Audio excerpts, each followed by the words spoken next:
بسم اللہ and house and food and devils. شاعر لکھتا ہے جینے کا ہنر ہم کو اسلام سکھاتا ہے، جینے کا ہنر ہم کو اسلام سکھاتا ہے، حیوان کو بھی یہ تو انسان بناتا ہے، حیوان کو بھی یہ تو انسان بناتا ہے۔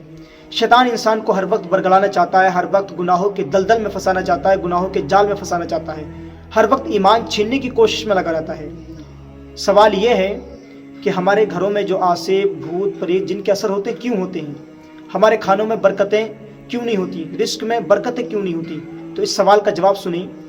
شیطان ہر وقت انسان کے ساتھ رہتا ہے، جہاں بھی جاتا ہے انسان کے ساتھ شیطان جاتا ہے۔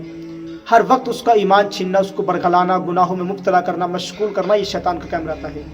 اللہ تبارک و تعالیٰ قرآن مجید میں ارشاد فرماتا ہے، پارہ نمبر 2 سورہ بقرہ آیت نمبر 168 کے اندر، وَلَا تَتَّبِعُوا خُطُوَاتِ الشَّيْطَانِ إِنَّهُ لَكُمْ عَدُوٌّ مُبِينٌ، اور شیطان کے قدم پر قدم نہ رکھو، بے شک وہ تمہارا کھلا دشمن ہے۔ شیطان کے کاموں کو تم کرو گے، شیطان کی باتوں پر تم چلو گے تو تمہارے لیے دنیا میں بھی خسارہ ہے، آخرت میں بھی خسارہ ہے۔ دنیا میں نقصان اٹھاؤ گے، آخرت میں بھی نقصان اٹھاؤ گے۔ وہ تمہارا کھلا دشمن ہے، ہر وقت تم سے دشمنی کرتا ہے، ہر وقت تمہیں جو ہے دشمن بنا دینا چاہتا ہے، اللہ کا بھی اور اللہ کے پیارے حبیب کا بھی، اور آپس میں لوگوں کا بھی دشمن بنا دینا چاہتا ہے۔ تو آئیے، ہمارے گھروں میں جو جن، آصب اور بھوت کا جو اثر ہوتا ہے وہ کیوں ہوتا ہے؟ مسلم شریف کے اندر آتا، حضرت جابر رضی اللہ تعالیٰ عنہ سے مروی، وہ کہتے ہیں کہ اللہ کے نبی نے ارشاد فرمایا کہ بندہ جب گھر میں داخل ہو اور اس وقت بسم اللہ شریف پڑھتا ہے، پھر گھر میں جا کر کے بیٹھ کر کے کھانا کھاتا ہے، جب کھانا شروع کرتا ہے تو بسم اللہ شریف اگر وہ پڑھ لے، جب گھر میں بڑھے بسم اللہ شریف پڑھ کر کے بڑھے، کھانا کھانے کے لیے بیٹھے تو بسم اللہ شریف پڑھ کر کے بیٹھے، تو شیطان اپنی ذریت سے کہتا ہے، اپنی اولاد سے کہتا ہے کہ اب یہ بندہ اللہ کا نام لے کر کے بسم اللہ پڑھ کر کے گھر میں بڑھ گیا، اب اس گھر میں ہمیں رہنے کے لیے جگہ نہیں ملے گی۔ کھانا کھانے کے لیے بیٹھا تو اس میں اللہ کا نام لیا، بسم اللہ شریف پڑھی، اب ہمیں اس میں کھانے کے لیے نہیں ملے گا۔ تو جب ہم اپنے گھروں میں بسم اللہ شریف پڑھ کر کے بڑھیں گے تو شیطان ہمارے گھروں میں نہیں جائے گا۔ کھانا کھائیں گے بسم اللہ پڑھ کر کے تو شیطان ہمارے کھانے میں شریک نہیں ہوگا۔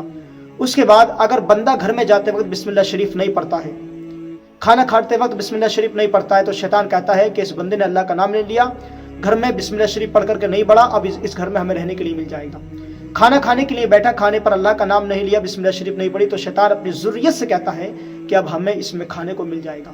تو اگر ہم اس حدیث شریف کا مطلب یہ ہے کہ اگر ہم بسم اللہ شریف پڑھ کر کے گھر میں بڑھیں گے، کھانا کھائیں گے، تو شیطان نہ ہمارے گھروں میں آئے گا نہ ہمارے کھانے میں شریک ہوگا، اور اگر ہم بسم اللہ شریف پڑھ کر کے گھر میں نہیں بڑھیں گے تو شیطان ہمارے گھروں میں آئے گا، شیطان ہمارے کھانے میں شریک ہوگا، اور جب ہم یہ کام نہیں کریں گے بسم اللہ شریف والا تو شیطانوں کا اثر ہمارے گھروں میں ہوگا، جن آصب بھوت پریتوں کا اثر ہمارے گھروں میں ہوگا، ہمارے کھانوں میں شیطان شریک ہوں گے، اللہ کا نام اگر ہم نہیں لیں گے، بسم اللہ شریف نہیں پڑھیں گے تو ہمارے کھانوں میں برکت نہیں ہوگی۔